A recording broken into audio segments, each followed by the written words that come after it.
receptors, you are logically responding to norepinephrine. You've already told me this, right? So if you're an adrenergic receptor, you are responding to norepinephrine.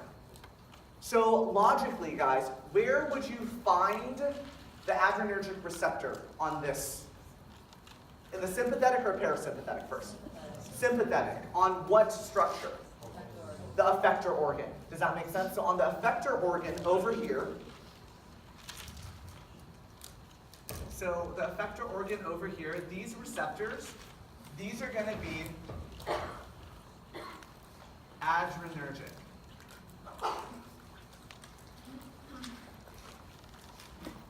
Receptors.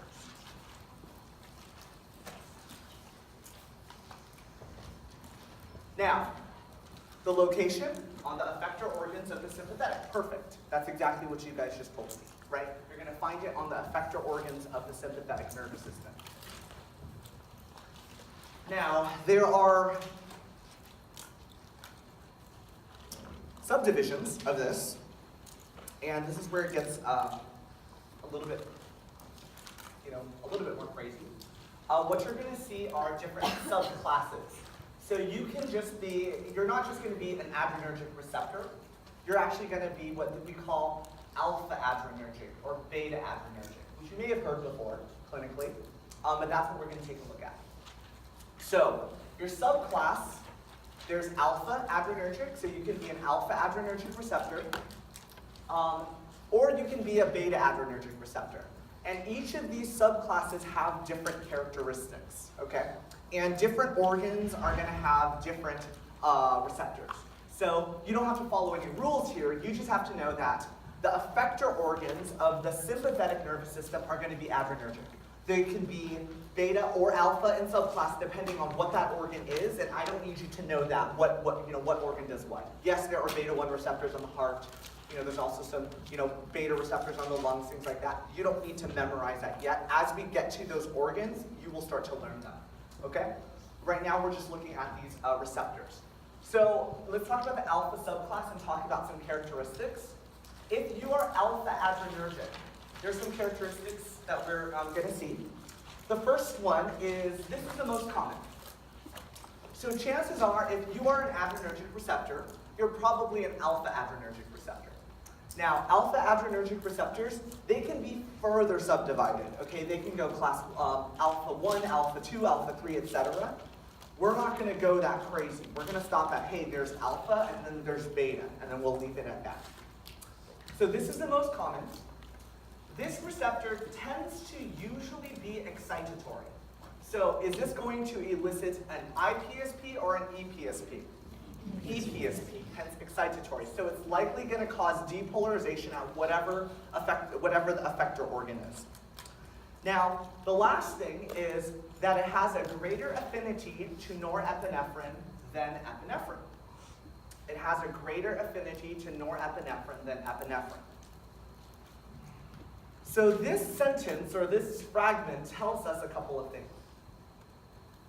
The first one is, okay, my alpha adrenergic receptor, does it respond to epinephrine? Yes. Does it also respond to norepinephrine? Yes. It responds to both. Okay, that's one thing it tells you. The other thing it tells you is that, okay, well, in addition to responding to both, it prefers norepinephrine versus epinephrine.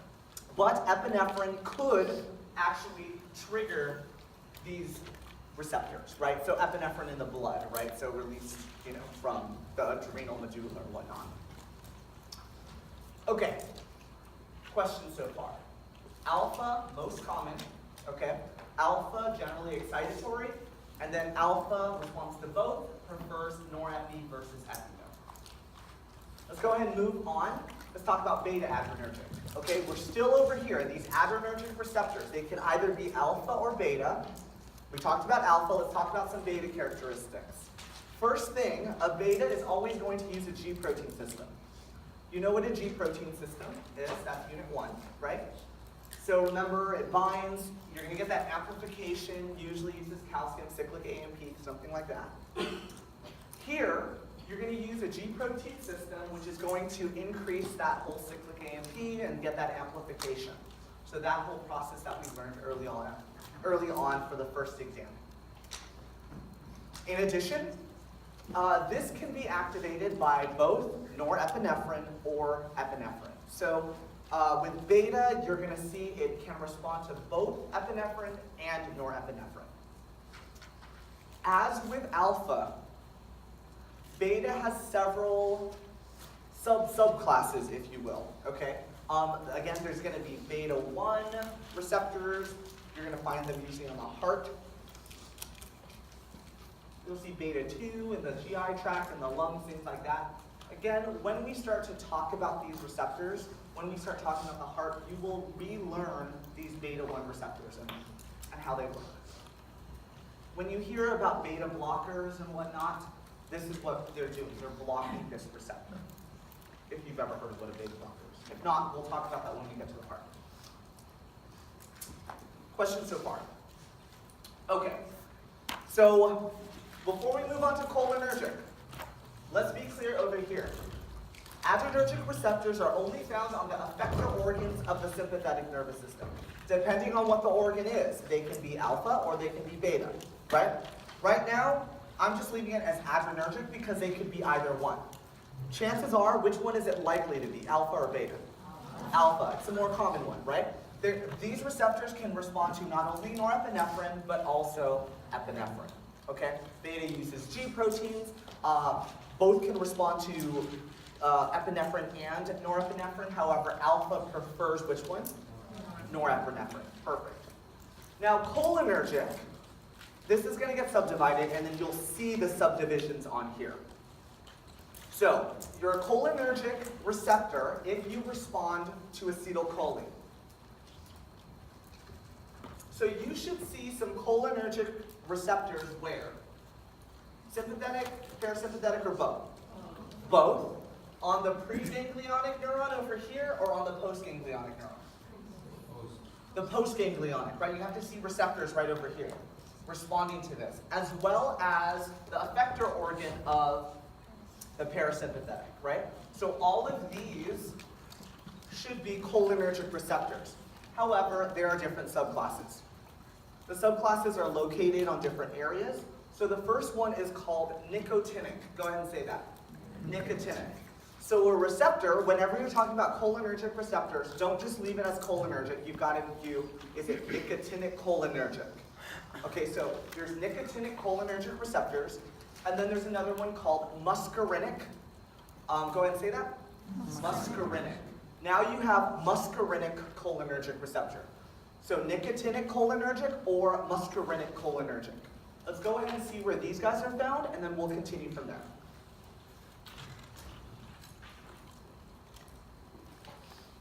Okay.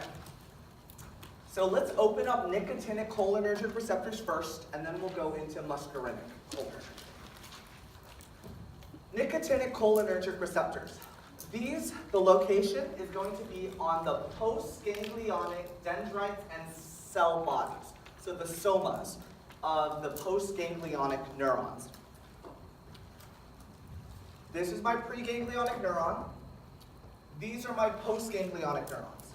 My postganglionic neurons has these receptors over here in red, right? On the dendrites and on the soma. And these receptors over here are nicotinic cholinergic. So these are nicotinic cholinergic receptors. These are the same thing, nicotinic cholinergic receptors. Okay, so that's where you're going to find them, basically on your postganglionic neurons. Now, you're going to find them in a couple of other places, which we'll talk about. One is also the adrenal medulla. It's kind of random. You're going to see some nicotinic cholinergic receptors there.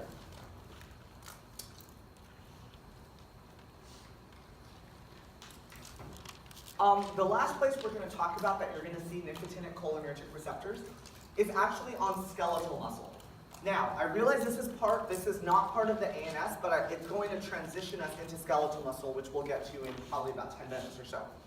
Now, your skeletal muscle is part of the somatic motor system, right? So this is your consciously and voluntarily controlling skeletal muscle. But those receptors on the skeletal muscle are nicotinic cholinergic. If you are a skeletal muscle and you have nicotinic cholinergic receptors, what is the neurotransmitter you are responding to? Acetylcholine, exactly, okay? Which you probably learned in anatomy. When you're trying to contract a muscle, you release acetylcholine on those muscles. They are specifically binding to these nicotinic cholinergic receptors now. Okay, so we're trying to add another layer on that. In terms of the major function, just a couple of things. Depending on what the receptor is found on, it can open sodium channels or open potassium channels. Meaning, is it always going to be causing an EPSP or always causing an IPSP, or it can be both? It can be both, because opening the potassium channels causes which one? IPSP, and opening the sodium causes an EPSP. Is this logically making sense? Again, the information will continue to stack as we go forward. Okay? So that's your general function that you're going to see. Again, your location, we're talking our postganglionic neurons, specifically in the dendrites and the soma, nicotinic cholinergic. You're also going to see it on skeletal muscle and the adrenal medulla.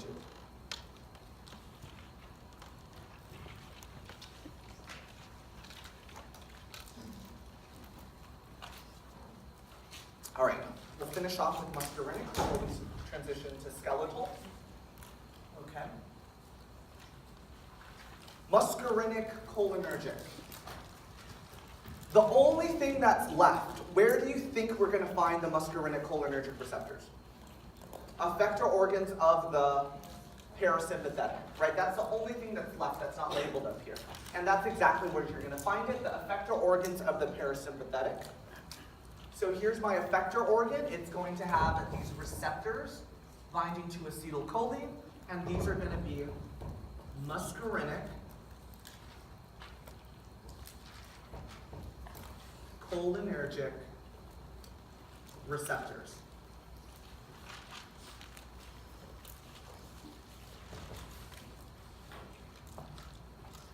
Questions here? Okay, in terms of the function, this uses a G protein system, right? So kind of like your beta adrenergic, this is going to use a G protein system. And it's generally going to open or close various ion channels. That's going to be dependent on, again, whatever organ that it's going to be attached to. So that's the main thing that you need to know regarding your muscarinic cholinergic receptors. So, as you're finishing this, the key to studying for this lecture is this image right here, right? If you think about it, aside from the small details like, oh, adrenergic is more common than beta, beta uses G protein, etc., you just have those little details. But if you know this picture, if you can imagine what this picture looks like, it gives you a lot of information. In the general pathway, there's going to be your preganglionic or postganglionic neuron. They're going to communicate at some type of ganglion, either called the sympathetic chain or collateral ganglion over here, or your parasympathetic ganglion. Each neuron is going to be either cholinergic or adrenergic, and the receptors are either going to be nicotinic cholinergic, muscarinic cholinergic, or alpha and beta adrenergic. If you can picture this, it's a lot easier to answer a lot of different questions that I can throw at you, right? And if you've got that down, then it's just a matter of remembering, hey, parasympathetic, craniosacral, sympathetic, thoracolumbar, etc. All right, questions? Okay, so last thing we're going to go into